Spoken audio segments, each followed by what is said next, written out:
Hey now, welcome to the Dirty Side of the Track. It's America's leading Formula One podcast. I'm Brian.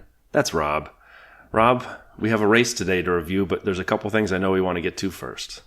Yeah, absolutely. It would seem wrong not to start with news and social and probably some of the biggest breaking news of the week, at least from my side of the pond, but I'll come back to that in a minute. Obviously, Her Majesty Queen Elizabeth passed away this week.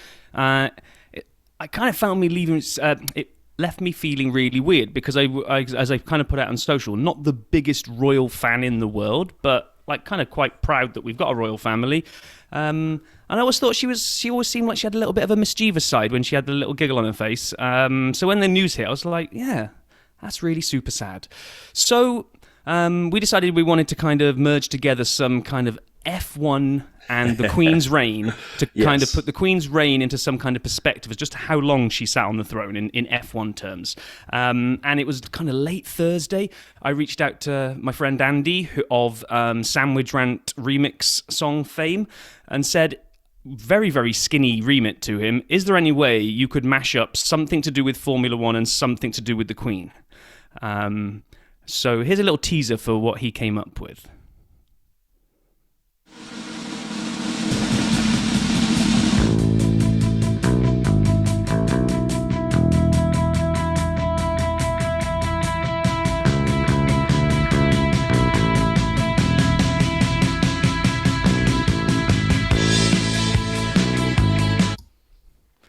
So it goes on for 4 minutes. It is absolutely amazing. It is a mashup of the original F1 music, The Chain, by Fleetwood Mac, I believe, and the national anthem. So as a mark of respect, we're going to play that out in its entirety at the end of this episode.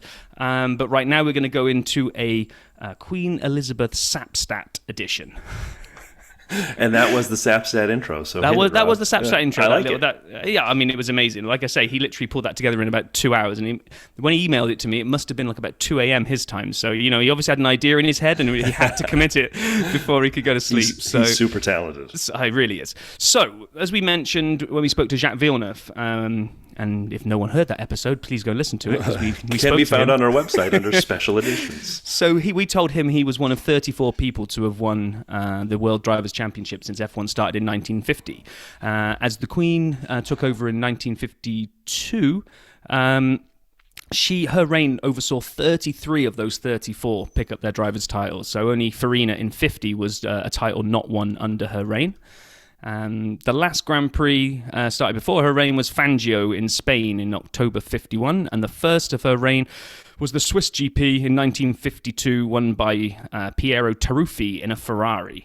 Wasn't repeated today, but we'll come on to that later. A little bit of an American theme here if we decide to go for last driver to win a race before she was crowned rather than before she took over the throne. She was crowned in 53, and Bill Vukovich of the USA won the Indy GP in 53, the last race before she took the crown like about 3 days later. The old Bill Vukovich stat. No F1 pod is complete without it.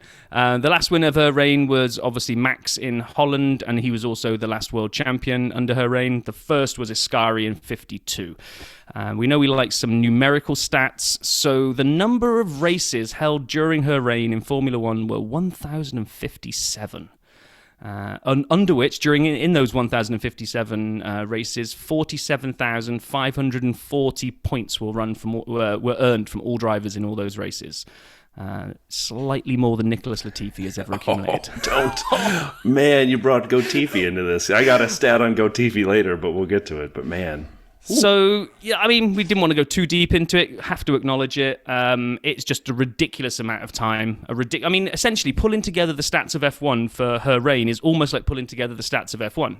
Because, literally, it was only about a year that she wasn't on the throne for, which is just absolutely crazy. So, yeah, super sad, but we will move on through some of the other things that we saw coming up during the week. Yeah, so actually, could you hit the Colton Herta thing? Because this came up, and you did it. I just got to give Rob a little kudos. I work with this guy who likes to call him kudos. I don't know what a kudu is, but so... and so he wrote a blog this week on the Dirty Side deck chair, and it was fantastic. Now, Rob writes pretty much all the blogs. He really had this idea to create the blog, and I think most of them are tremendous, honestly. This one, though, was like a must-read. And so if you haven't gone to understand the whole super license thing, please go check it out. You obviously can find it at our website, dirtysideofthetrack.com. But Rob, tell people a little bit about it, because I thought it was just really well done. Oh, well, thank you. You got me blushing now. It's a good job we don't put these out on YouTube. Okay, so, well, we do, just not with the video. So really, I saw a story at the beginning of the week, which was this whole kind of sort of pseudo outrage like Twitter likes to have about, they can't just give Colton a super license, he hasn't earned it, blah, blah, blah, blah. I was like, why hasn't he earned it? I didn't really know what the super license was all about. I knew about its existence, but didn't know what you had to do to get one. So it kind of took me off down a rabbit hole of researching what the heck you need to do. And then I just turned that research into a blog. So I'm not going to read the whole blog out, but essentially the spirit of it is you need to get 6 things in order to get a super license. You need to be 18. You need to have an international grade A competition license. Bizarre one. You've got to have a real driving license from your home country. I mean, who cares? Does anyone not have that? I know, but who cares if you can't parallel park at the grocery store? I mean, You don't really need that to drive an F1 car. But anyway, you must have that. You've got to pass an FIA theory test. You must have completed at least 80% of each of the 2 full single-seater championships you must have completed. And I kind of take the blog kind of takes this all from the view of Colton to try to work out where he's not ticking all the boxes, and he's essentially ticking all of these. What you get to then is you must have accumulated 40 super license points over the past 3 seasons. I was like, okay, well, surely to goodness he's doing really well. He must have done.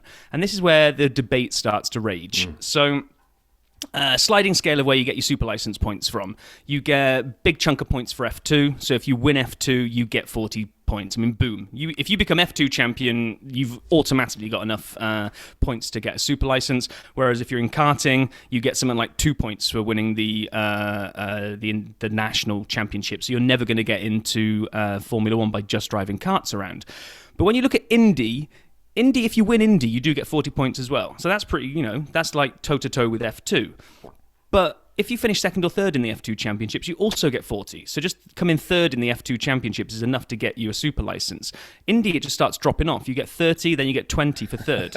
And the further you go down that championship, the smaller and smaller they become. Meaning they think they're just handing out positions to people who walk in off the street? I don't. There's no official word on why. Some people believe that because there's too much reliance on ovals in IndyCar and the oval experience won't translate to the high level of driving skill that they say you're going to need in F1, they're saying that's why they skew it a little bit. But the biggest irony of all, which, again, read the blog and you'll see the details on this, is that Colton actually excels in the non-oval races. If you actually accumulate all of his points and you remove the ovals out of the calendar, then he's much higher up, and he's much higher up into positions that would get him his super license. So I think that's where the discussion is raging on at the moment. They're saying, look, this kid ticks 5 out of 6 boxes. On the 6th box, he only doesn't because you say he drives in circles too much. But if you actually remove all the circles that he drives in, which he isn't very good on anyway, and look at the road races and the kind of the tracks that are more akin to an F1 track, he excels. So I mean, it's a hard one, right? Like there's the letter of the law and there's the spirit of the law. And this is a debate I think a lot of people get into in real life fairly regularly. And I don't just mean with the law, but with rules. And so it's a hard one because I totally see the argument that says he's good at these tracks. He ticks the 6th box, if you think of it that way. But at the same time, the rule was written for a reason. And if we're going to just start undoing the rules at the sake of a team who wants to bring someone over from the U.S., so it's a hard one. I actually don't even, quite honestly, to me, I'll let him make a decision. I don't have an opinion one way or the other. This is weirdly, I don't care how it ends up happening. What about you? I mean, what is your thought? No, I'm kind of with you. It's kind of like, if they decide to say no, you haven't got enough super license points, then I can see why they're going to say no. If they say, we're going to give you it because this rule was set back in the 19 whenevers when Indy literally only had ovals, I think, then if they decide to bend the rule for that one, I'll go, okay, I can see why they did it. I like you. I'm not really going to get kind of angry either way. Yeah, I got other things to get angry about. But something to be excited about. This Wednesday, And just for all of the dirty siders who are here each week, yes, we are going to dine out on this sound clip for another year probably. But this coming Wednesday... This is Jacques Villeneuve, and you're listening to The Dirty Side of the Track. Jacques Villeneuve will be testing last year's Alpine in Monza. I thought that was cool. So he's going to test last year's Alpine A521, apparently, was the name of last year's car, on Wednesday in Monza. It'll be the first time that the 51-year-old has driven a nearly contemporary F1 car since his last race in 2006. I thought that was cool when I saw that he'd be out there tootling around Monza in last year's Alpine. So I just thought that was neat that he'd be doing that test. He could still get more points than Latifi. Yeah. Unfortunately, yes. And we're not here for Latifi slander. It's just at this point, it's the truth. And he's a great guy. And we've learned for sure the door is closed. He's done. He cannot race an F1 anymore. Okay. Anyway, speaking of people maybe going down and coming up in and out of F1, the F2 championship was determined this week. So congratulations to Felipe Drugovich. I was almost right on that. And so what's interesting, if you look at the past F2 champions, and for anybody who may be newer to F1, F2 is effectively the minor league for F1. It's the feeder series, and I want to show you what I mean by that. Here are some of the past F2 champions. So obviously, last year, Oscar Piastri and all of the hullabaloo about him this year and where his seat would be. He didn't come right into F1, but obviously he has a ride now. For next year, the 2020 champion was Mick Schumacher, who was obviously driving for Haas straight away from that win. The 2019 champion was Nick de Vries. We're going to talk more about Nick in a second because obviously he raced today, but he won the 2019 championship. 2018, a fella you might have heard of named George Russell, who apparently cannot stop getting on the podium or in the top five. He is a magnet for the front of the grid. And then the 2017 F2 champion was Charles Leclerc. So, the F2 championship means something. And so congrats to Felipe. I hope he gets a seat somewhere or whatever he has to do to make that happen. But it brought up a lot about Nick when I saw this happen because it happened before today's race, obviously.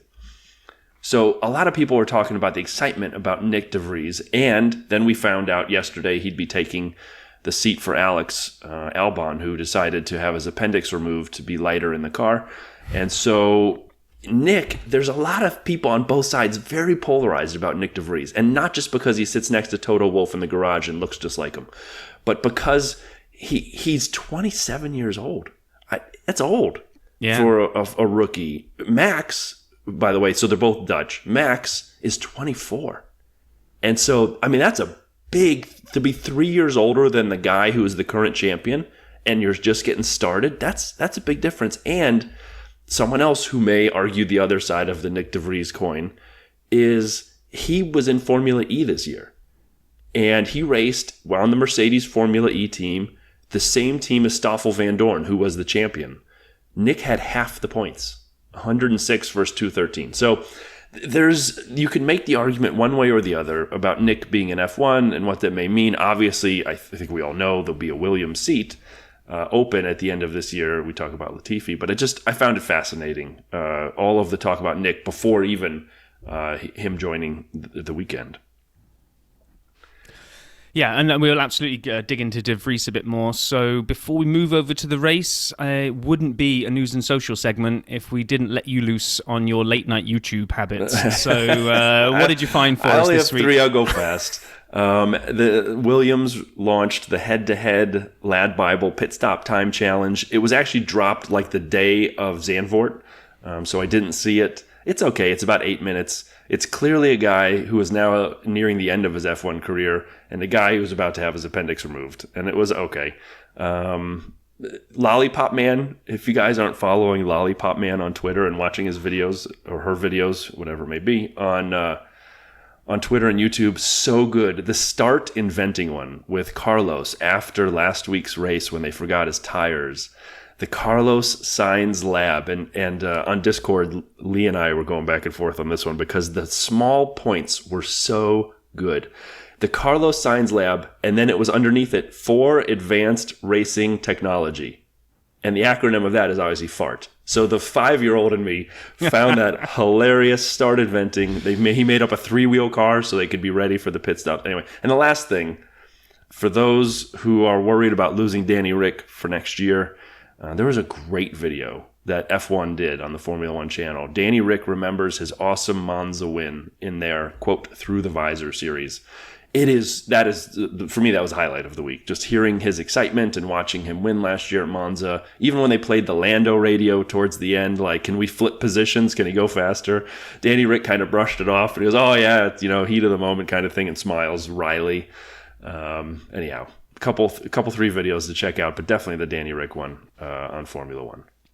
And Danny Rick, of course, remembering his win from last year, which he didn't get anywhere close to repeating today. So on that awesome segue. Yes. We're moving to race week. Now, Brian and I, for a variety of different reasons, didn't get a full-on view of all of free practice, but distilling FP 1, 2, and 3 down into kind of one little bite-sized segment, the things that stood out for me, Brian, before I hand over to you, given that I didn't see a big deal of it, but skinny wings, I mean, those weren't even wings. They were just like lines of duct tape that were just being put across the top to give an image of a wing, because those things were running ridiculously low. Like we know, temple of speed, you do not need any downforce. I wasn't a big fan of that yellow random bit on the Ferrari. When they were given the teasers and they were showing them in the yellow overalls, and there were some people on social media showing like the classic old yellow Ferrari from back in the day, I was like, this is going to be so cool if they do a yellow Ferrari. It's going to be awesome. And they just didn't commit to it. They just changed one body panel for yellow, I think, and it just looked like one of those cars that has been to the kind of chop shop and had like a body panel replaced, and they couldn't find the matching color. Wow. It just did you like it? I was all right. I loved the wing. I thought the wing was fire. The black wing with the yellow Ferrari across it, that they should keep the rest of the year. That was phenomenal to me. But I get your point on the yellow bit on the back. It's fine. And then the speed trap stuff that we started seeing just actually gave me... I was looking at the speed trap stuff from FP2 and was like, oh, okay. I found it really interesting. We had Alfa Romeo at the top of the speed trap. Mercedes had moved up a bit since FP1, where they'd been falling behind. Hazard found a lot of pace, but Alpine were not looking quick at all. I was like, well, this has got to be sandbagging, because coming into this weekend, we're all like, had to be. Well, Red Bull are going to be like a rocket ship. Doesn't matter whether Max has to start from the back of the grid or to start from the different country. He's going to basically come all the way through the field no matter where he is. But Alpine was the one being touted to be right up there. And in practice, they did not look good. I thought it was sandbagging. I was all in on Alpine. On Formula Market, I owned a bunch of shares. I own a bunch of shares, still do. I'll have to go sell them shortly, of Fernando. And is my constructor in the regular Formula fantasy game Alpine? Yep. How'd that turn out? Negative points. So I bought in on it too, and I thought they were sandbagging it. I expected that slippery Alpine to show up, and then nope. Yeah, nothing. And then we got into the...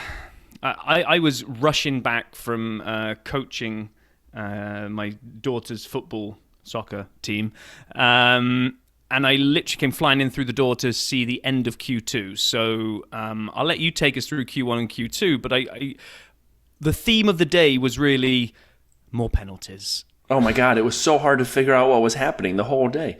So yeah, obviously we learned that morning that Nick DeVries would sub in for Alex at Williams. And there were 9 cars taking grid penalties, so nobody knew. After quali was over, Esteban made a great Twitter joke, said, I still have no clue where I'm starting tomorrow. And then an hour later, Pierre made the same joke, had more likes, and if they end up being teammates, that'll be awkward. But so, just because of Twitter, I'm sure. But so, Q1, we lost both Haas's and both Aston Martin's and Nicky Latifi. But Nick DeVries made it through. Even though he had a track limits, which took off his last lap, he still was 15th. So it is so bad. I mean, again, we've talked a lot about this. At times, you can't compare team to team. The cars are different, but you can always compare intra-team. And so the teammate battles are really things that come down to it. I know we did we may have to do this again at some point. We did a big Alpha Tauri kind of review in the middle of the year because there was so much what's Yuki doing versus Pierre and blah, blah, blah. So when Nick DeVries comes in straight out of having a coffee in a motorhome, they plop him in the car for Q1, and he out-qualifies the guy who's been driving that car for years. That's bad. Like, to me, that was... we all knew it. But that was the end. Like, we should be on the Nicky Latifi farewell bandwagon the rest of the year. Thank you. He seems like a great guy. Appreciate your contributions. Next. And so that was just brutal. And then in Q2, both Alfa Romeos went out. Yuki didn't set a time. Nick went out. And then here's where I got real confused. Now Esteban went out. And so the Alpines are not fast. This was when I realized we were going to have a problem. And the announcers were confused by the Alpine going out as well. They're like, "Oh, we expected them to be, faster here." So it was the realization that I had made some bad decisions in a fantasy perspective at the end of Q2. Yeah, and I didn't even get to change my team this week. I'd just... Oh, is that what happened? Okay, all right. You can check the lineup. I mean, just because you played the same team doesn't mean you didn't change it. It definitely means I didn't change it. But you could have accessed it. Hold on, that came out wrong. Hang on. Hold on a second. I'm not sure you understand how change works, Brian.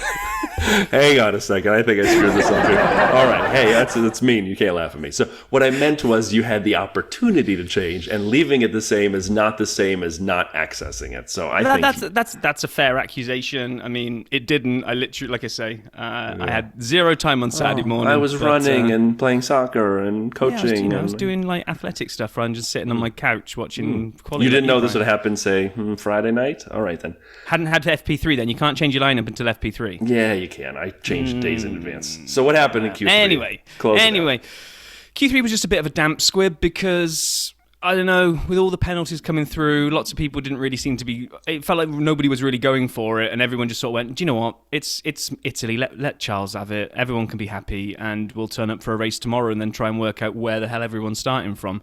Because it just didn't feel... I don't know. Maybe I just... How did you feel about quali? It didn't really have that kind of edge to it. If I'm being honest, we can get into the race now because Rob and I differ a little bit on the race. To me, it portended a slightly boring race. It was the foreshadowing to say this is not going to be the best race you're going to watch. And Rob thought the race today was great. So, or at least you enjoyed the overtakes, you told me as we were getting warmed up here. Yeah. You kind of said, well, let's try not to go in reverse here of the whole thing, but you kind of said the ending kind of was a perfect ending for an awful race. Started with a boring quali, closed with a safety car finish. So I actually And I know, sorry, go ahead, sorry. No, I was going to say, I mean, I loved the vast majority of the race. Now, you have to temper this with, if you went into this weekend expecting any excitement at the front, then...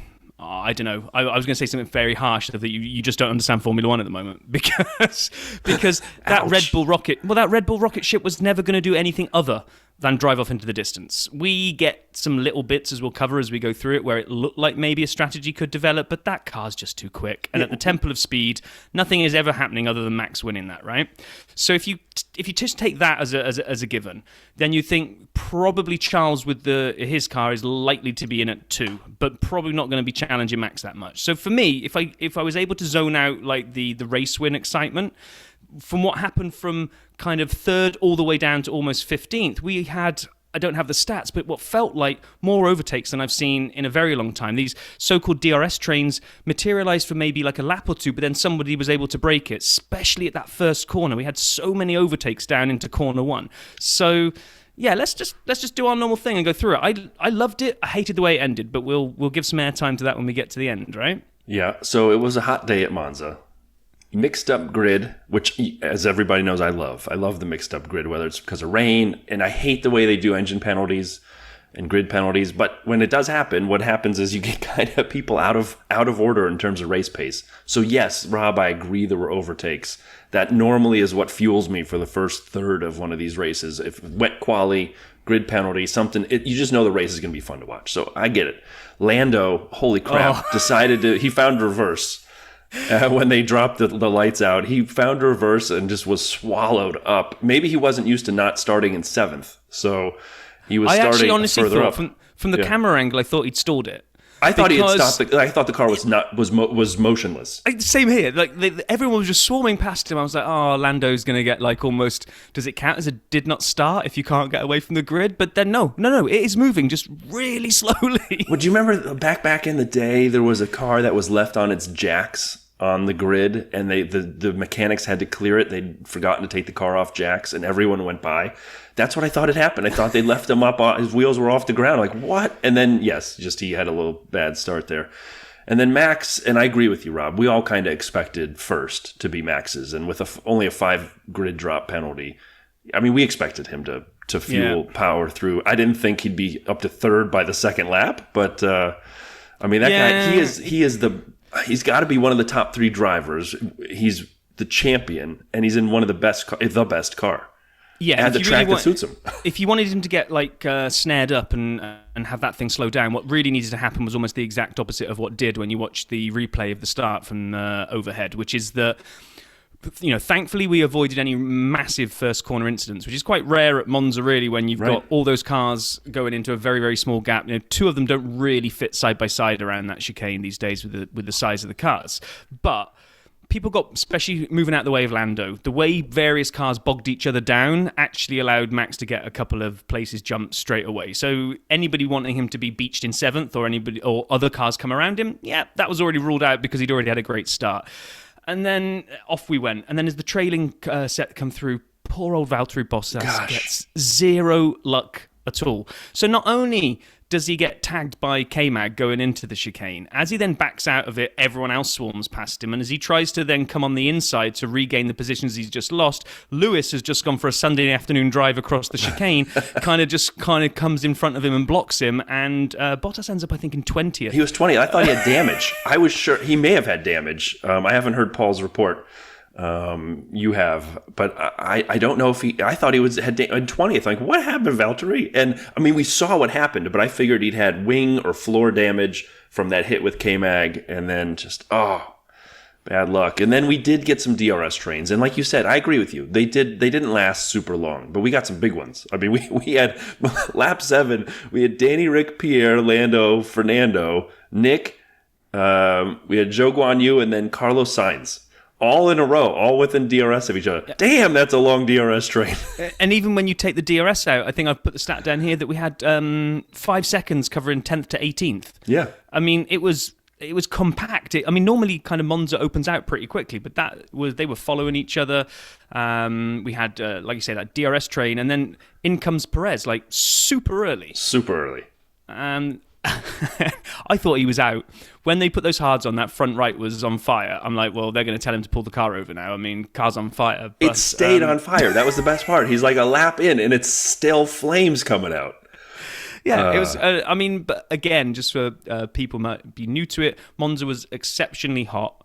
And there's not a lot of braking, so if you can get onto the straights, you get huge cooling effect from just the amount of wind that's rushing through these things. So they just kept going, and the fire went out eventually. So I think it was only a couple of laps it lasted. Yeah, not even. And I'd like to formally, as a lot of you know, I'm the Twitter intern. I put a poll out yesterday to ask how Ferrari would screw up the race.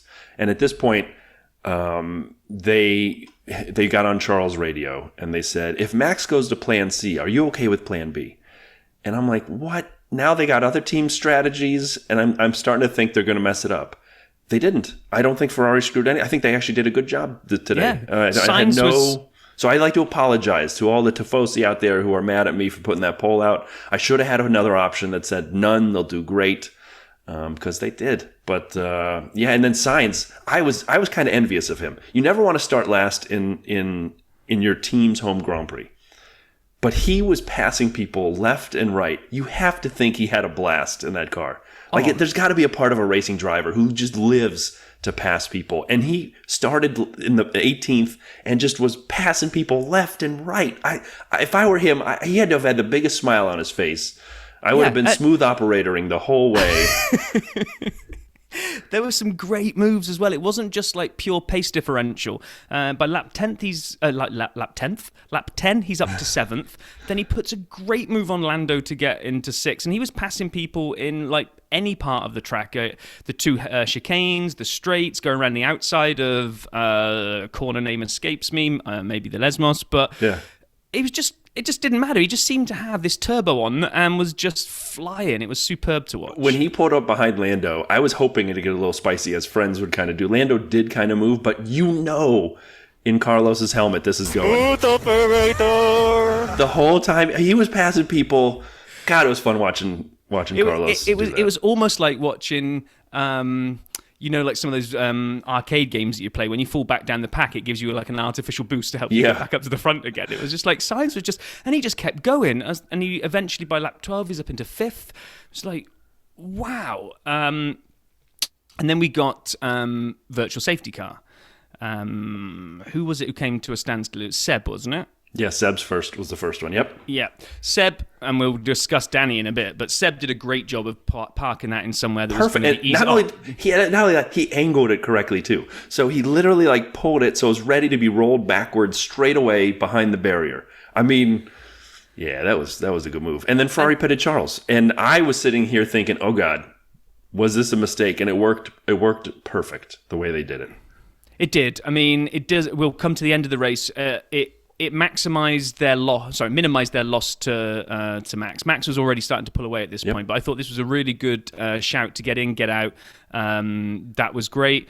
While that was all going on, Sainz gets past Danny Rick into 4th now. I mean, this guy started 18th, and we're only on lap 13. I mean, it was just a fast car drive. And a guy just on it. It was fun to watch. But then we had what I thought was going to be your poll answer. Lap 16. Oh God! We get the team radio message to Charles to say, "Hey, stop! Was it stop short shifting?" Yes. Stop short shifting. And he's like, I can't. I have to drive the car this way. I'm like, oh God, they've seen something in the telemetry. They've seen something in the engine is being stressed. And I think the stat at the beginning was Monza is 83% full throttle. So if there's something starting to creak with your engine, it's usually exposed at Monza because you're just flat out. Yeah. So I was like, oh no, please don't. But that all seemed to go away. We never heard of that again in the race. So yeah, on Discord as we were prepping. JP had a great comment. His ICE would become an ECE. His internal combustion engine could become an external combustion engine. Yeah, at this point, one last, we'll hit Gotifi a couple times. But by lap 18, Nick DeVries driving along, tootling along in 9th, doing a great job. Yeah. Nicky had fallen to 19th, and Seb had retired. He'd fallen to last. How did that happen so fast? I don't know. And then lap 20, everyone looked at the big clock on the wall and realised it was pit stop o'clock. And everyone, well, not everyone, I mean, literally the field almost split down the centre, that half of the field decided now was the window, and then the rest of them did it a few laps later. But Sainz just kept going. He wanted to push the mediums out as far as he could go and just said, look, I'm good. I'm going to run the mediums until I can move to soft. Crofty goes, can they make the softs last that long? And I'm literally like Leo DiCaprio pointing at the TV in that meme. I go like, Max is still out there on softs, 25 laps. Yes, the answer is yes, unless the tire deg is that much worse on a Ferrari than the Red Bull. But I'm literally looking at a guy who just did the same amount. So, and then Karun Chandok copied it, jumped in, and basically said what I said. So I don't know if he has a open mic in my living room, but he totally. Oh, definitely. I think he takes. I think most of the Sky team take all of their commentary from you, Brian. It feels like it. I mean, when they repeat 100%. Things, I'm thinking. Now, I missed when it happened. I noted it down because they happened to call out that Russell was on the hards. He must have stopped somewhere in that whole merry-go-round of pit stops. Yep. But hards just seemed a weird choice. Yeah, he complained about him in the cool-down room even. They asked him how the hards work. He goes, not well. Yeah, he pulled that great British face that I really want to swear and say they're terrible right now, but I'm going to be very British and say, yes, not well. They didn't turn out too well for me. Yeah, and then right after that, Carlos then did go onto the softs, and we thought, all right, let's see how this all ends up here at the end of the race. It was interesting because on lap 33, Mercedes and their strategy machine told George he will finish 5 seconds ahead of Carlos for third. And I'm like, that is really accurate prediction to see what happens. And it's worth noting at the final bell, George Russell, I can't get it at all. He finished third. Do you know who finished fourth? Carlos. Well, we'll get that, yeah. But do you know what the difference between them was? Well, nothing, because it was safety car. It was probably about 0.1 second. They attributed it to 2 seconds. So without the safety car, they probably would have been bang on. But anyway. No, they wouldn't. I wouldn't, and we'll get to that later. Yeah. And then we just had, a round of just various different overtakes. A lot of these overtakes were mainly because people are artificially ahead of each other due to pit stops and orders of pit stops and freshness of tyres. But do you know what? An overtake's an overtake. It wasn't a blue flag. They are racing positions, so I'm still really happy at this point. I'm not.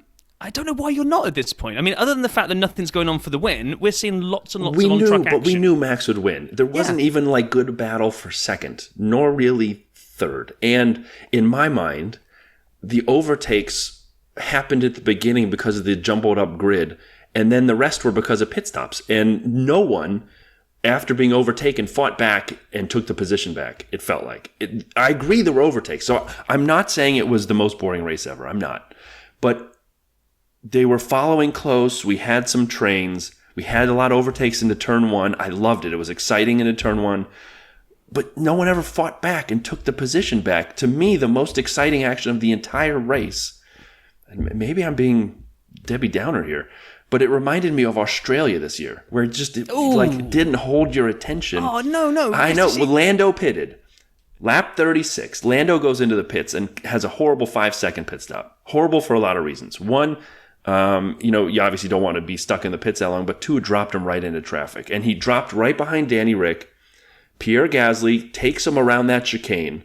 And as they're battling, and it was a great battle, Lewis Hamilton was behind both of them. And it's like, oh, you didn't notice me? Through goes Hamilton, and he takes both of them at the same time. And he wedges Lando in behind Pierre and just past him. It was, I knocked my microphone over. I'm so excited. That was the highlight of the race for me, was Lando exiting the pits after a bad stop. Literally only like a lap later, though, we had one of the highlights for me, which was Mick Schumacher proving the absolute limit of grip on those tyres when he took Latifi, because he got down into turn 1, just decided that brakes aren't a thing that are needed to get around this corner. And then when he realised he was going too fast and he put the brakes on, there was smoke everywhere. I'm like, he's going to spin, they're going to collide. And he literally must have been at the 99th percentile of grip, because he somehow clung to it.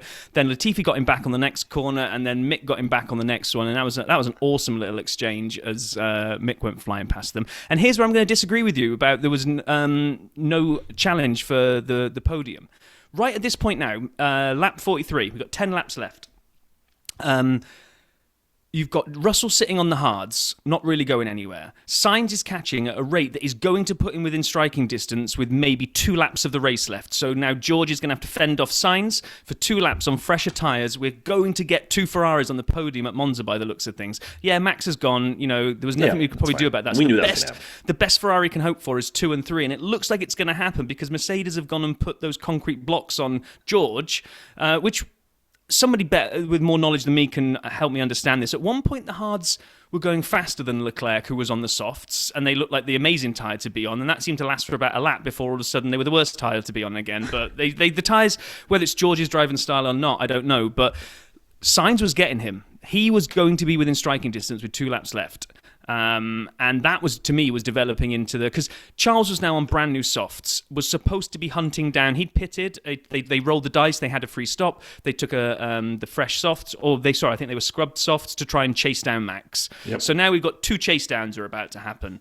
The first chase down didn't even come close Not to even happening. Close. At his best, he was eking out 0.2 seconds on Max when he needed to be taking a second a lap out to even get within touching distance. Which we saw. Max built such a lead that when the safety car came out, he hadn't caught the safety car yet. He had no problem pitting and coming back out in first. He didn't even lose track position by hitting the pits. So he was that far ahead. Well, now you've jumped the gun. You've just jumped the gun as to the safety car, right? Well, so we've hit got the second one. I'm just telling you, it was a boring race. We've got the chase down happening, and it all gets destroyed. It gets destroyed by Danny Rick. Danny Rick, I don't know. I've never driven a Formula 1 car. It looked like he maybe had other options of where he could have pulled that thing over. He managed to pull it over an area where he was not very, very close to an entry or exit area. He also apparently left it in gear. Well, for all we know, he had a problem with the gearbox. I mean, we don't know. Maybe. But That kills it. That kills it because everybody gets a chance to pit. Basically, everybody dives in, apart from De Vries that just gambles that it's going to finish under the safety car, which means that they're going to guarantee him a points scoring position. So he kind of pootled around for a bit thinking, are we going to go racing? Aren't we going to go racing? And it just... Twitter exploded with a whole, when it's Max winning, they decide not to end a safety car. I was like, oh my God, guys. Everyone goes nuts at the end of last year because they didn't follow the rules. And this year, when they do follow the rules, everyone goes nuts again. So there's no pleasing Formula One Twitter. However, while I agree that they followed the rules today, because there's no other option really open to them, I think they do have to have a look at this whole, how could you do something different so that we don't end under safety car? One of the options doing the rounds on Twitter was kind of, once you're within X% of the end of the race, just automatic red flag it. Take it out of the decision of the race director. Say, once you go across this threshold of X amount of the race is left, you just red flag it. Now, you could decide that standing start isn't fair, and you could simulate what would happen under a safety car restart, and you could just do a rolling start and let the leader take them round and be in control of restarting. I think I'd be pretty okay with that. I mean, actually, part of me was yelling at the TV, let the two lapped cars between Max and Charles through and then start it real fast. This is a motor race. We want to go motor racing. So part of me was doing that because I love just beating myself up. Part of me said, well, this race the quali was boring. The race was boring. We're going to end under safety car. I had a friend for the first time watching a Formula One race today and was texting me furiously. He goes, this is boring. And I said, I'm really sorry. It was not the worst race. It was not the best. Your idea that it was fun because there were all these overtakes is wrong. I actually think that the bigger thing I would ask is, what do we think about the VSCs and the safety cars and the free and cheap pit stops? It almost seems like a good topic maybe we could handle in, 100 seconds of DRS. Yeah, maybe. We do that later. A special guest. No, we have a special guest on, and we're going to hit that as one of our topics from a person who knows about F1. So stay tuned for that. I don't know. I mean, to me, here are my headlines, Rob. So you're not going to answer my question? No, I'm not. The rules are the rules. If you finish under safety car, you finish under safety car. And that wasn't the question I asked you. You're so down today, aren't you, about this race? You're not even going to listen to the questions. I heard it. What would you do? At 4% left, you have to go to safety car. In order to not finish a car under a safety car, what would you like to see happen? Or are you quite finish happy it under to say safety car? Those are the rules. No, I said if they could change the rules. I wouldn't. You wouldn't. You like to see races ended under safety car. But it is what it is. No. If you could change the rules, right? I would not red flag it. I would not. It's you didn't. Why? You go the whole weekend, okay? If you're in first, let's pretend there's more parity. For a second. And let's say a driver like Lando, who had never won a race and has never won a race, is in front and has earned it, okay? Through whatever reasons, more parity. So let's forget Max is so dominant and the Red Bulls are so fast. He earned it, okay? And let's say you get to the point where there's 5% or 10% of the race left. Let's say 10%. So 53 laps here, there's 5 laps left. You say, all right, we're under safety car, but at this point, because we're still under safety car, regardless if we'd have a lap or 2 left, we're going red flag and we're going to get a new start. And I don't care if it's rolling start, like you said, simulated, like a safety car start or a standing start. You've just screwed the guy who earned his way through the weekend and up to first, because now the person behind him has chosen whatever tires they want. They're starting on a lighter fuel. The cars who might have had strategic blunders are back in it because they're starting right behind him. So I don't like neutralizing the advantage someone earned. So no, I guess my answer is it is what it is. So my actual question to you was, are you happy? Would I change it? No. You wouldn't change it. So you just say that sometimes races end under safety car and so be it. Yeah. Okay. I like the same way last year's Abu Dhabi bothered me. It was because we didn't follow the rules. Yeah. This year we followed the rules, it was boring. SH stuff happens.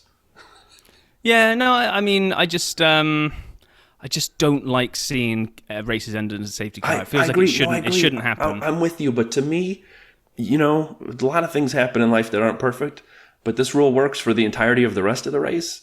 And if you've earned your position, you shouldn't lose it because of the entertainment value you're trying to provide someone. That's my opinion. But on that same vein, if you are that Lando and the safety car happens, I don't know, with 10 laps left, so there's enough time to go racing again, and you go for the restart, and the guy behind went in and got the new tyres, and you couldn't, then you're happy for Lando to lose. Car. You're assuming a safety car as well, and to me, you shouldn't assume that. Like, no, I'm saying, if there is, in your example, right, you don't want Lando to lose the lead because there's a safety car at the end, right? And there's not enough time to go racing again. He should be allowed to finish the race in the safety car and win his race. Cool. If that same safety car happens earlier in the race, so there is enough time to go racing again, it's still screwed his race because he's likely he's given up all the advantage that he eked out, which I think is kind of what we talked to when we get to 100 seconds later. Is kind of what we had fun talking to Rob about, which was like, there's two things at play here. One, ending on a safety car just feels so disappointing. I agree. Totally agree. And I'm not disagreeing with the feel. Yeah. And the second point is safety cars themselves just feel at the moment like they interfere with the race too much as well. So, there we are. I think I don't want to call myself a purist, but I don't know where we would change it. It's like baseball is making the bases bigger. Why? I don't like it. There's certain things that just don't make sense. They're trying to change certain rules to make it more entertaining. And in certain cases you do. Like slow pitching, I get that in baseball, you got to get rid of. But to me, safety car. You finish on the safety car, all right. So you get a couple formation laps at the end to wave to people. I don't know. Yeah, I know it's unpopular. I'm sure I'm going to lose the popularity debate. I was explaining to Jim in the bar today.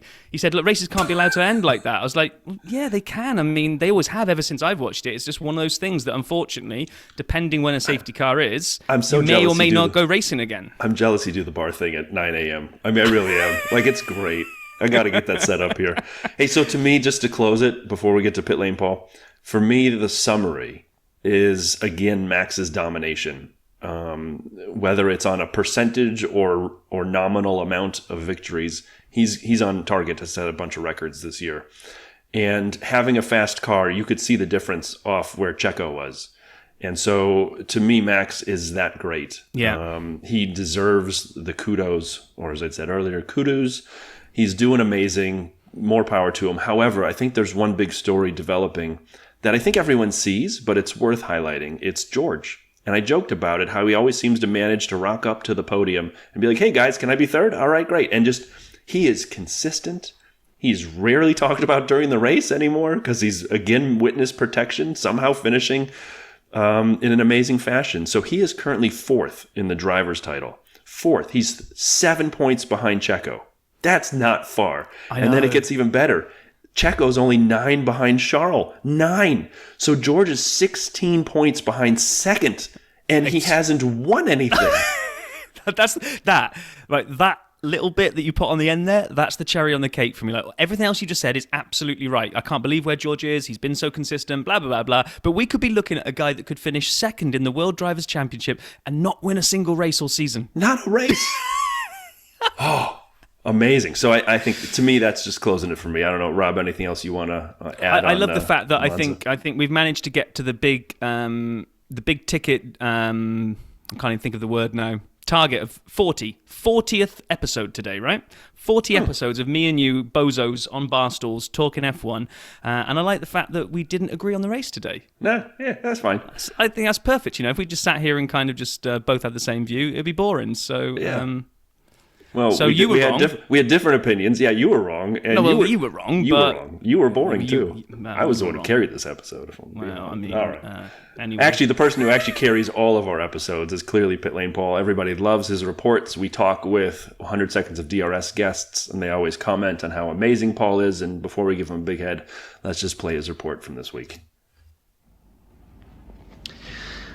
Hello all. Well, I don't know how to start this week's review. There's only one place to start, really, and that's for the tragic news on Tuesday of our Queen, Elizabeth II, leaving us. Now, I know for some of you over the pond, the whole monarchy is a little confusing. I won't lie, for us here, sometimes we're confused with it, but it's ours, and boy, personally, I'm quite proud of it, to be honest. She was a remarkable lady, and it's insane to think that somebody can impact you in such a way. Like, I had no idea why I felt like crying on Tuesday, I really don't, but you don't know these people personally. You've never met them, but she's been there the whole life. It was the most ridiculous feeling ever. And she's a lady who the only person in the UK is allowed to drive a car without a licence. And she was also apparently an Arsenal fan, something that myself and Rob can both raise a glass to. She first became an owner at 6, owned an elephant, 2 giant turtles, a jaguar, and of course a pair of sloths. I personally loved her, and it does feel like we've lost somebody I knew dearly. It's so sad. Just to end this small section, this one is actually a little bit mind-blowing. The USA declared independence from Britain on July the 4th, 1776, some 246 years ago. If this is the starting point for US history, then that means the Queen was the Queen for nearly 30% of the time the USA has been a country. Wow. Just think of that. That's the impact she had. Thanks for everything. She was genuinely a hero. Anyway, moving on to the weekend of Formula 1 here in Italy, we take a few things from it, one of which is that pizza really is better here. FP1 and FP2 were the usual sessions where nothing really bothered me too much. Again, like Spa, it was a weekend ran by penalties and a grid that was sort of half decided before we even got into Saturday. Saturday came, Alex Albon was out, Little Nick was in. Quali 1 saw him get into Quali 2, amazingly. And then dump his much more experienced teammate out. And I won't hate on any driver. These guys are machines, honestly. But Latifi, God, yeah, he must be embarrassed by that, Q2 usual suspects. Valtteri went out to Tojo, who qualified 14th but starts 9th. Ocon, I guess, looked out, but the mix-up, it was. I don't like it. Q3 was the same. Great to see Leclerc on pole. Is this the Ferrari fight back we've been waiting for?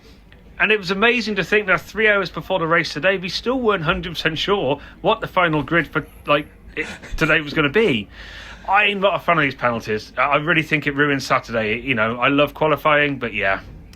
The race was a DRS train nightmare as expected. It was neither good or bad. It was about strategy. Max, as expected, moved quickly to the front. Look, in Italy, it's unlucky to place bread upside down on the table. So apparently Ferrari Hospitality banned bread for today. And they managed to go without a big issue. And the strategy was good. For sure, the gamble of softs towards the end of the race was a gamble. But the reality was that he gets caught in past and finishes second regardless. So it was a gamble game with 0 to lose. But, to see any Ferrari driver on the podium here is great. So with Leclerc being up there in, Sainz really needed a safety car to look in. Then come lap 48. Max had a free stop, put the softs on. Leclerc stopped to equal the tyres in Mercedes. Well, they just rolled the dice again. And then the last few laps, we all thought were going to be fun. It was, get the car clear, roll back to Abu Dhabi. They're going to let lap cars pass and blah. Look, not being critical of the battalions. Since batteries were invented in Italy, you would think they'd have a little bit more spark. They just sort of left the car. And it was inevitable it would finish in the most boring of finishes behind the safety car. So, yeah, disappointing. Further down, Aston Martin, shocker. Alpine failed to perform. Alfa Romeo showed a little glimpse of improvement, but again, no points. We got a few weeks off before Singapore. It's nice to have a break after those 3. I go back home for a few days, then I go out to Langkawi, a little island off Malaysia, to relax. But for now, Monza was average, but it's sort of insignificant this week, if I'm being honest. There are more important things to be sad about. I'll leave you all, folks, to have a good little break, and long live the Queen. Thank you, Paul. We appreciate that and your perspectives always, and great report, as always. And yes, long live the Queen. So one last thing on there that he just reminded me of a stat that hit me in the face when they showed the drivers' standings, right? So De Vries by finishing in the points, yeah?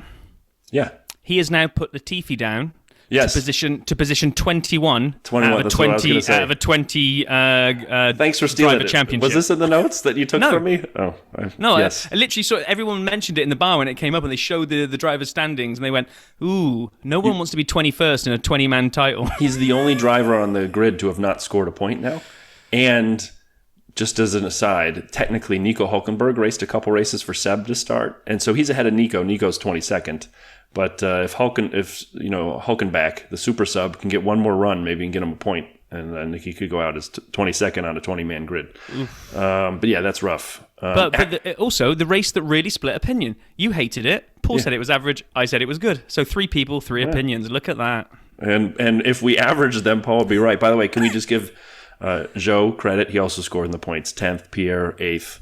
And Lando, I got to highlight this. Where am I going to find it? So last week we did a stat. This is I'm sorry, I thought we were done, but last one here. This is from last week, okay? Lando Norris was 7th on the grid last week. He finished 7th in the race and is 7th in the Drivers' Championship as of last week. He has finished 7th in 4 of the last 5 races as of last week. Anyone have an idea where Lando finished this week? 7th. 5 out of 6, finishing 7th. Oh my God, Lando, Super Sevens. He should change his number from 4 to 7. I mean, it is unbelievable. And he's still 7th in the Drivers' Championship. He's well behind Lewis in 6th, and Esteban's 22 points behind him out of 88 for Lando. So he's 3/4 of his points in 7. So anyway, Lando, the year of the 7s. We did a slingshot this week. We're recording this pretty quickly after the race because I can't get enough of American football, and it's kicking off right about now. So I'm going to go check out my football and watch my Packers. But as we do that, we wanted to record early. And last week we also did, and we were unable to highlight the Dirty Side of the Track Formula Top 5 from Zandvoort. And we need to do that because credit where credit's due. At least 3 characters. Andy E., 283 points, used a Mega Drive. Amazing. Tomas H. Tomas, you do this to me every week. I cannot pronounce the name of your team. I'm so sorry. Nazrak Nadamnik, 216. Simon S. with SI Racing, 215. Tied in 3rd with David T. With one of my favorite ones, which is Michael, I just sent you an email. Michael, I just sent you an email. I got to play that every time. It's so good. Michael, I sent you. And then 5th from last week, Ayal S. Nutcracker Wannabes, 214, right behind the 2 guys in 3rd. So great job to everybody from last week's Zandvoort. As I said, the league has not updated yet because for some reason counting numbers takes the fantasy site hours upon hours. so we don't have that yet, but it does look, you can look at individual teams. I can't let this slide. It looks like I beat Rob, regardless of whether he actually touched his team or not. I beat him again. Well, neither of us did well, 162 to 143. However, what that means for the season is after 16 races, 12 go Brian, 4 go Rob. That's a Max Verstappen type level of domination, buddy. I hate to say it. You're not winning, though, are you? No. Best I'd be in 2nd. But yeah, so this is just teammate comparison, right? You're not actually winning. You're not winning the championship. Car. Yeah, that's fair enough. 12-4. I mean, anyway. I know you too well, so I thought I got to let you win. Otherwise, you're going to cry all the time. So I can't put up. with I cry all the time anyway, man. I'm a very sensitive guy. So tell people about this amazing guest we have on 100 Seconds of DRS. Yeah, so, I don't want to say too much about it because we're actually we cover it at the beginning of the interview with him, right? So maybe we don't. Maybe we just go into DRS. No, we cover it a little bit. We cover it right at the beginning, so I don't even want to give away the name or anything, although I think we've already mentioned the name Rob earlier on, and now I've just said it again. So we will now listen to our interview with Rob on 100 Seconds of DRS.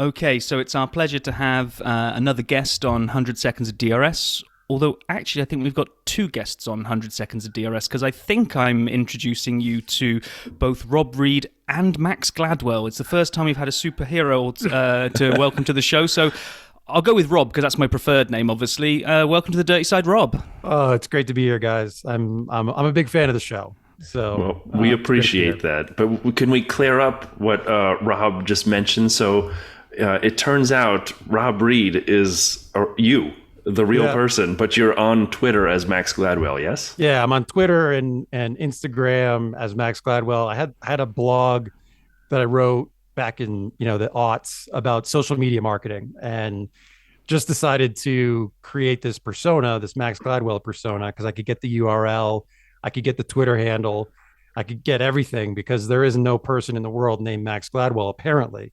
Like when I Googled it, I couldn't find the person. So I'm like, all right, this is great. I'm just going to create this thing. And then it's just, it's just been my Twitter and my Instagram ever since. So then with that as your alter ego or your name you use online, Rob Reed, I mean, you are an F1 fan, correct? Yeah, I started out as an F1 fan, and then I kind of became an F1 journalist through my column on Forbes.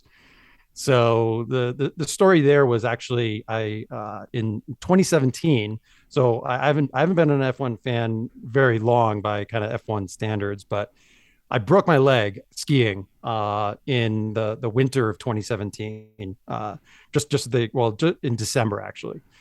And so I was laid up for like 10 weeks, couldn't get off the couch, more or less, like no weight bearing, and just decided in the off season, I want to get into F1, right? Like it was just a weird decision. I was like, he woke up one morning, it's F1 day. Well, I've got 10 weeks. I need content. I need something to like keep me busy. And it was also like a realization, and I wrote about this in my first article, that I always should have been an F1 fan, right? Like I used to review cars, high performance cars. I still do. I've been into high performance cars, but for whatever reason, I never got into F1. So I decided that winter, that's what I was going to do. And of course, this is before Drive to Survive. So, which is like, is spoon fed F1, right? That's what Drive to Survive is, right? So I do take some pride that I got into it before the Drive to Survive era. And then actually wrote an article like about that process. Like, how do you become a fan of F1 properly? And, that was my first article that I wrote about it. Cool. And talking of articles that you've written, I mean, and again, going back to the alter ego, the way we kind of sort of met and started interacting on Twitter was when you, as Max, shared an article by Rob. And because you'd been following the dirty side and we'd followed you back, I saw that you'd shared it, and it was about kind of the unfairness of the safety car. I think in how that plays out to strategy and the luck aspect. Yeah, the luck aspect. And I kind of blundered in and put my 10 cents on there. And I'm really glad I didn't rip into you saying, I don't know why you're sharing this article. This author doesn't know what he's talking about. Because I'm actually talking to you. So I didn't realize that. Sometimes I forget about the Max Gladwell thing. But, yeah.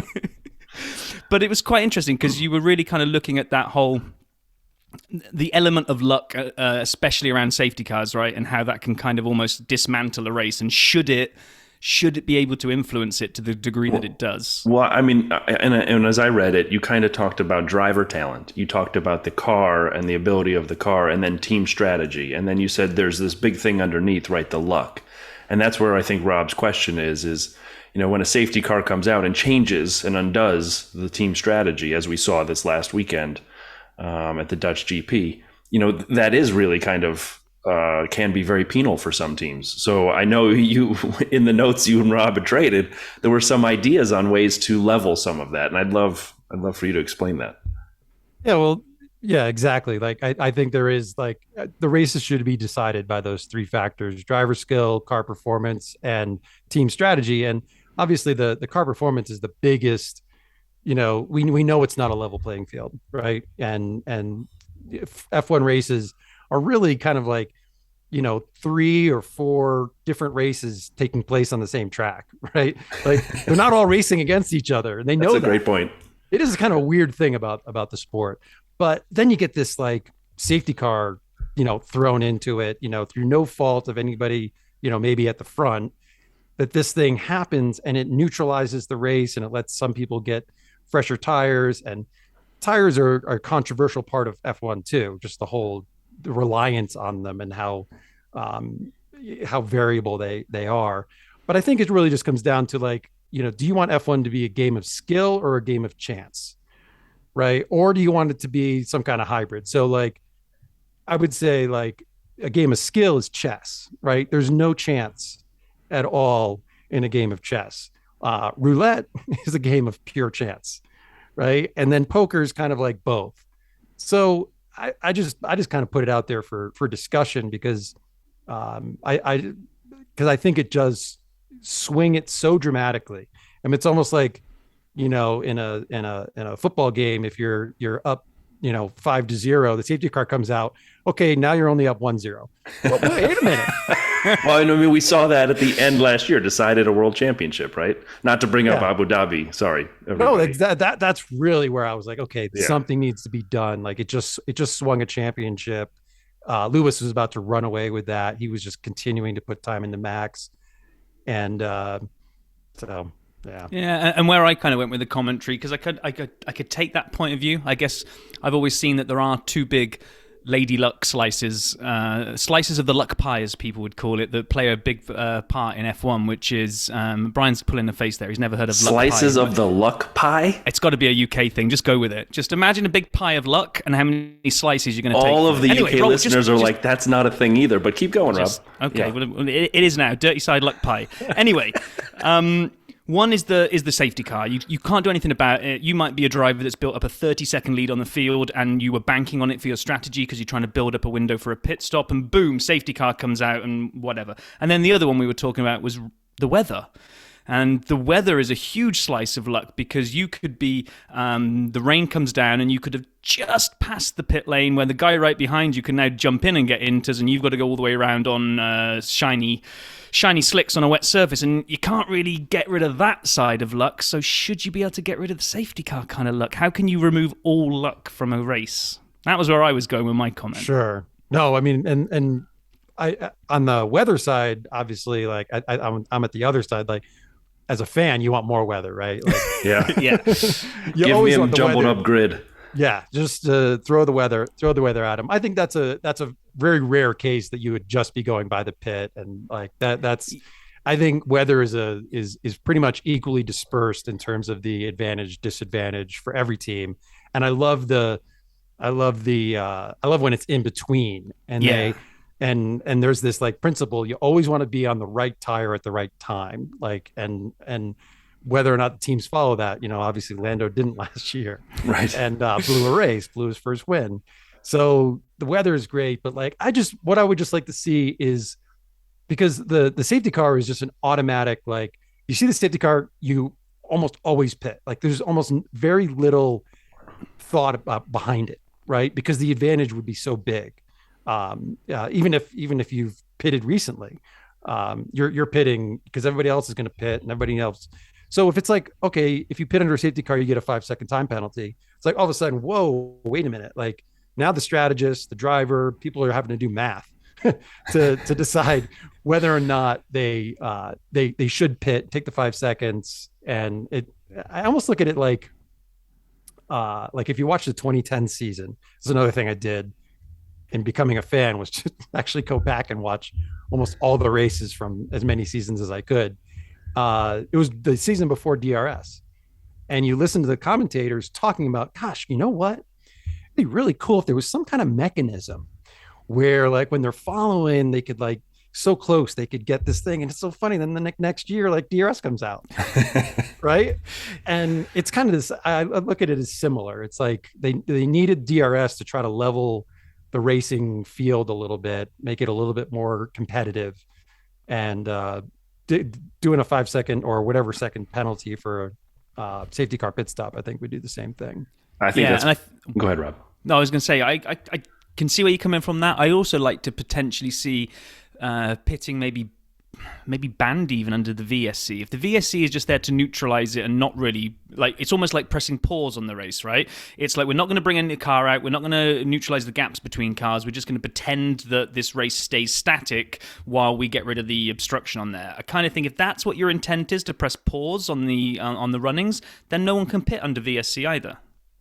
Yeah, and I guess unless there's some kind of safety reason that they have to pit on. Yeah, if you've got bits hanging off your car and you get, like, especially if you get flagged that you have to come in, well, then you've got to come in, right? You've got something hanging off your car, but and same with, like, red flags. That's the other thing, because apparently, if we can use this as a segue, when I posed this to Paul, Pit Lane Paul, he was like, I get the 5-second time penalty or time penalty for safety car, but under red flag, the tires get so cold that it would be a safety problem if they weren't able to change tires under a red flag and go back out. I was like, okay, you know better than I do.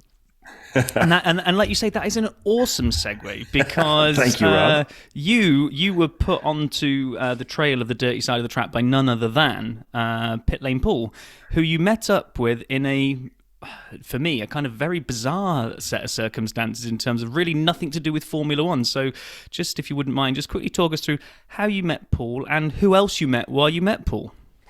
Yeah, this was kind of like my worlds coming together, my worlds of cycling and Formula One. So I was invited to go do this bike race up in Steamboat Springs, Colorado, called SBT Gravel, and the enticement to come and go race it was that the organizers were not only, had not only invited also Valtteri Bottas and his pro cyclist girlfriend Tiffany Cromwell to come do the race, but they were partnering on a race in Valtteri's home country of Finland. So they said, come to Steamboat, race essentially against Valtteri, right? In the distance that he was doing, and then the week after, fly to Finland with all of us, including Valtteri, of course, and go pre-ride this 110-mile gravel course. Whoa. For an event that they're going to do, in 2023, in June 2023. So I was like, I'm all in on that. Like, this is just like the best of everything. And then, of course, at like one of the parties before the event, I'm hanging out with Valtteri, and then I meet Paul, and Paul's there, and he's riding actually like the short distance on an e-bike because he's not a cyclist, and yeah, like we all had a blast there. We had a blast in Finland, and Paul became a new friend of mine, just one of a kind. He most certainly is one of a kind. And Rob, you also have a podcast where you interview Valtteri. Do you want to shout that out real quick? Because it's next in my queue, and I cannot wait to check it out. I saw the highlights of it. I'm really looking forward to it. Yeah, nice. Well, while I was in Finland, I brought my mics and did interviews with both Valtteri and Tiffany, actually, because it's a cycling podcast, and it's called Psychology.fm. It's CYCOLOGY.fm, and it's definitely like a broad-based cycling podcast. So like, it's not just like super hardcore. So of course, Valtteri has gotten way into it because of Tiffany, and now he's competing and he's doing an event. But like, actually, I don't know, a few episodes even before that, I interviewed George Russell when he was at Williams. And the angle there was just that he uses cycling as part of his training, and I could get access when he was at Williams. I'm sure I couldn't get him today at Mercedes. But I actually, I connected with Yost on LinkedIn actually to try to get that one. So that's another one, for F1 fans to go back and listen to and it was actually coincidentally right after Imola, after his crash with Valtteri. Oh man. After that big coming together, yeah. Just as you were introducing that question there, Brian, I kind of had some alternate reality thing where I thought I'd completely forgotten something that we'd done on the pod, because as you set that up with, so Rob, you interviewed Valtteri Bottas. I'm thinking, no, I didn't. I'd love to, but...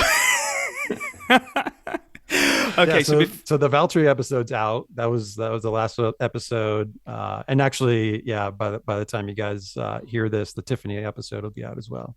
Nice. Well, before we move across to do the DRS, just while we talk about the cycling, as we were kind of talking to you beforehand, before we started recording, you showed us the kind of the cast that you're sporting on your arm. So your love of cycling has kind of seen you. You really had to go through it to take part in these events. Because why don't you just tell everybody how you took part in terms of a certain part of your body? Yeah, this was fortunate, unfortunate event, because it is a really cool story. And as a journalist, I love a good story. But about a week or 10 days out from the Steamboat event, I crash mountain biking, go over the bars, and fracture my wrist. And so I have to go see an orthopedic surgeon to get an opinion on it. And she looks at the x-rays and she's like, yeah, we got to, do surgery. We got to put a pin in that, given how much you ride in order for it to heal properly, so forth and so on. And I'm like, that's great, but look, this is what I got coming up. And I told her the story. I'm like, going to Colorado, I'm going to be racing against this F1 driver. And she's like, which one? So I'm like, Valtteri Bottas. And she's like, oh my God, we gotta get you ready. Like, you can't miss this. And turns out the entire office is F1 fans. Amazing. Orthopedic surgeon. So they're all like rooting for me. They're like, yeah, you got to go do this. So they sent me to a physical therapist to get this like custom brace made for my wrist that's like shaped to my wrist and my riding position. So I can go to Steamboat, I can go to Finland, I can do all this and then come back afterwards and get the surgery done. So and it all worked out. We did it all, got my interviews and actually in the race, Valtteri, there was about 700 people in like our group. It was like a 60-mile course. Valtteri got 4th overall. I got 21st. I was about 10 minutes off of Valtteri. So I wasn't very competitive with him, but I was certainly at the sharper end of the pack.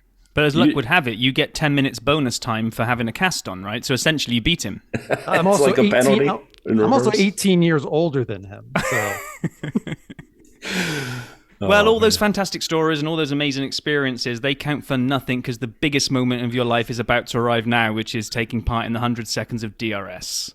I need you to agree here and sound excited. All right, let's do it. So, for better or worse, you've got me giving you the questions, and Brian is going to do our timing. Which is usually for the worse, but I will try. So both Robs, are you ready? Ready. Yes, sir. 3, 2, 1, begin. Best F1 driver on the grid currently? Hamilton. First poster you had on your bedroom wall? Let's see. It would have been a Lamborghini Countach. With the doors open, yep. Favorite F1 track? True. Track is Spa, race is Monza. Okay. Mario or Luigi? Mario. Favorite livery of all time on an F1 car? The Senna McLaren.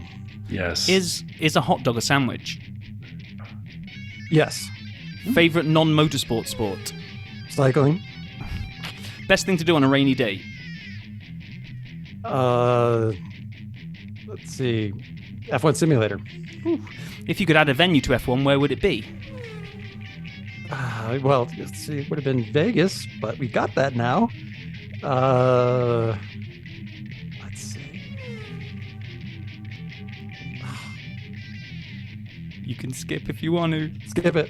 What's your favorite cheese? Let's see. Munster. What would you give to the winners instead of champagne if you could change it? Tequila. If you could swap the cars out for another type of transportation, what would you like to see them racing in? Let's see. Those little like kind of push bikes with no pedals. Kind of have to and do you know what the Sky Red button is? I don't. And I wish they would just stop saying that. And that is time. That is time. You're not a Sky Q or Sky Glass customer, apparently, Rob, because neither am I. I don't know what it is. I know. Seriously. I go to the bar that I've got in the town here that kind of is nicely putting on the races for us on a Sunday morning. I kind of had to educate a few of them in there. They're like, it'll come up and we'll all be watching it, and they're like, "What on earth is the Sky Red button?" I'm like, educate them as to what it is, and it's really not that exciting, but it's just funny that by virtue of buying the coverage, they get like every single second of the coverage, even though big chunks of it have probably got no relevance to the US whatsoever. So hopefully one day the US can get their own broadcasters, share the pictures maybe, I don't know. But it needs to, as it grows and continues to grow, I think it needs to take that final move that someone like ESPN or whatever actually takes the whole thing on, right? We shouldn't have to rely on that UK coverage as much as I love it. Like there's a new show. I don't know if you guys saw that Will Arnett one that's on like AMP. I tried to look for it. It's supposed to be like a F1 commentary show. Like you guys haven't gotten ads for this yet? I don't think so. Yeah, it's on the AMP platform, which I think is owned by Amazon. And Will Arnett, who's hilarious, right? And they've got the podcast with Jason Bateman, which is also a great funny podcast. But so yeah, like the US is making some strides here in getting more content, and I think that's really like Dirty Side of the Track is a very American. It feels like a very American Formula One podcast, which we need. Even with Rob's funny accent? Well, Rob just gives it that little bit of like the, kind of Euro legitimacy. Correct. Yeah, that's right. Yeah, that's right. Yeah. That's right. But I think the stats really are the thing that set it apart, because that is a very American thing. So like really focus on the stats. Yeah, I didn't even know that was an American thing. It's just for me, it's just a Brian thing. But yeah, no, that's all awesome. all American sports, like with the commentators. It's like it's just basically a stream of stats is like American sports commentary. That's a great perspective. I hadn't thought of it that way. And here we're about to have football start tonight as we record this on Thursday, and I can't wait. And I was just looking at stats for the game as I was sitting here, preparing for this. So, Rob, it's been an absolute pleasure having you on here and getting to meet you and know you. And for all the Dirty Siders, I would 100% recommend checking out, obviously, Rob's columns on Forbes, his Psychology.fm podcast, and anything else, Rob, you want to highlight for people to check out? No, those are the two things. Yeah, you can just like search my name and Forbes and you'll come up with the column. Amazing. Thank you so very much for joining us for the 100 seconds. This was an absolute pleasure for us. Oh, same, man. As always, if you'd like to be on the 100 seconds of DRS, please let us know. We actually caught up with another Dirty Sider via the Twitter. So he tagged us in a DM at F1 Dirty Side and said, I'll give it a try. You'll hear that next week. Awesome conversation. So please let us know at F1 Dirty Side if you want to participate. But now we have 2 full weeks off, 3 weeks to the next race in Singapore. So no preview of a race for next week. No, we're kind of done now, and we're going to have to come up with some kind of content to do over the next couple of weeks. I'm sure we will magic something up out of our F1 magic hat. I'm feeling sort of Vales Talesy. I'm thinking Vales Talesy. I'm thinking we've definitely got to get our card sharks, Rob versus Brian, out of the way as well. So, I mean, it'll probably all be really lame, but it will be content. No, we're not going to do that stupid game I came up with again. We'll be fine. Oh man, so take it easy. We will have content over the next couple of weeks, even though there's no races to listen to. So just want to, again, thanks for listening. If you feel that way inclined, please pass the pod around, and word of mouth is still the most powerful thing to spread it around. So we appreciate anybody who will push someone our way, the same way that Paul pushed Rob our way. So I think really all that's left now, Brian, is probably we will now, rather than our usual outro music, we will let you listen to Andy's, I think the name he gave to this track was God Save the Chain, the mashup of the United Kingdom National Anthem and the F1 Ultimate music, The Chain, which they should bring back, by the way. We will play you out and catch you next time. Yeah, be well, everybody.